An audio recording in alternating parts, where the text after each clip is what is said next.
Oh, ito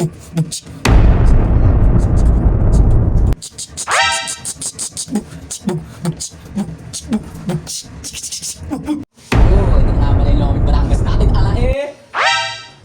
Tara, tikman na natin. Okay, let's go.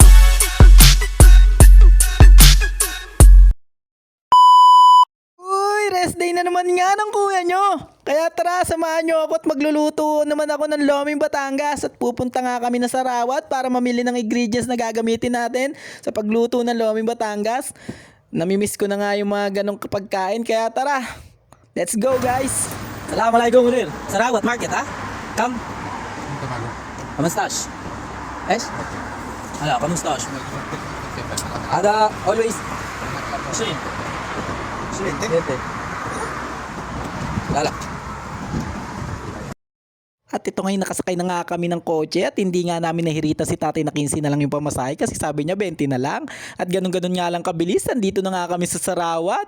At dito nga lang din pala kami makakabili kasi ng mga Filipino foods na ingredients na gagamitin natin sa pagluto ng lomi. Meron din naman sa balat kaso mas malapit dito at ang daming ang ginto na makikita natin dito. Kumikinang-kinang ang mga mata ko. Tsaka na natin isipin yan. Syempre wala pa tayong ipon at sobrang ganda nga mag-imbis ng ganyang ginto.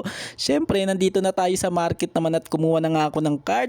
At syempre ang una nating dadamputin dito syempre yung giniling na chicken, ayan, tsaka tong liver na beef, tsaka tong kinuha ko na tong spring roll na pambalot natin ng Shanghai at magic sarap at ito na nga pasta na dalawa para marami-rami naman ang lulutuin natin, soy sauce, tsaka yung carrot, tsaka yung celery na yan, tsaka yung hindi ko alam ang tawag doon, nakalimutan ko na. Yung iba nga palang grocery dyan, kay Marco nga pala yan, hindi nga pala sa akin yan at kumuha na rin pala ako noon. Tsaka at magkakaroon na nga ng bayaran at ganun nga lang kabilis at binadali ko lang din at bayaran na naman, mababawasan na naman ang savings si kuya mo. Ito na nga, tapos na nga kami mag-grocery at pauwi na rin kami. At hindi na nga kami nagmatagal dito sa Sarawat kasi paggabi na nga rin, nandito na nga kami.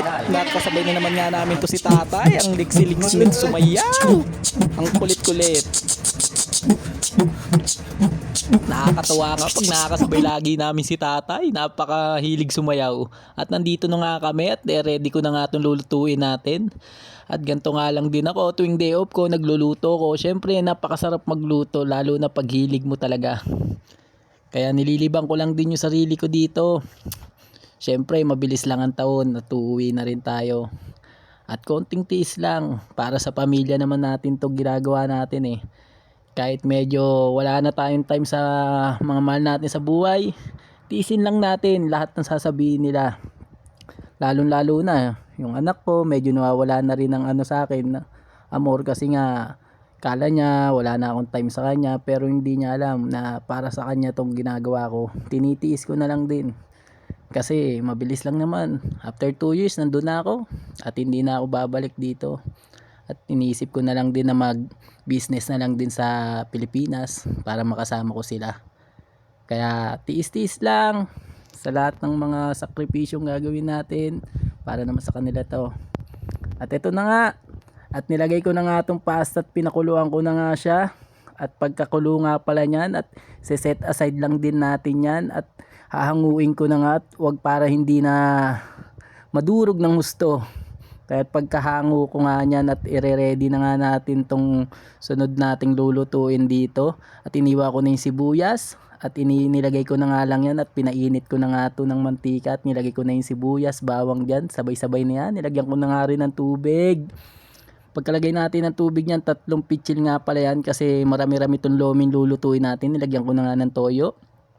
Pagkalagay natin ng toyo at minekos-mekos ko nga lang yan. At nilagay ko na nga itong pasta. Siyempre pagkalagay natin ng pasta, ilalagay na nga natin tong cornstarch at lumapot na at magic sarap nga. At pagkalagay nga natin ng asin at minekos-mekos at nilagyan natin ng itlog. Pagka mekos-mekos natin na yan, okay na yan. At set aside na natin siya.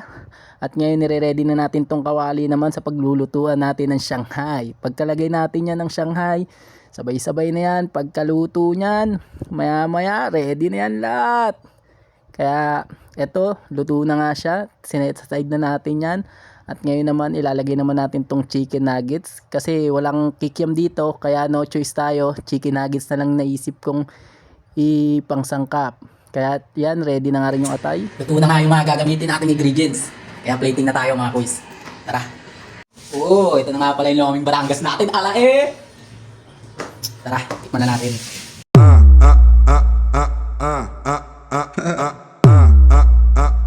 Você quer sexo agressivo? Ou deixa sua.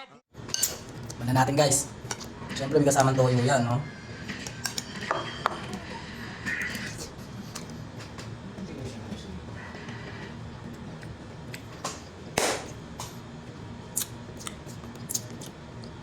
Siyempre unang subo, thank you Lord. Sarap.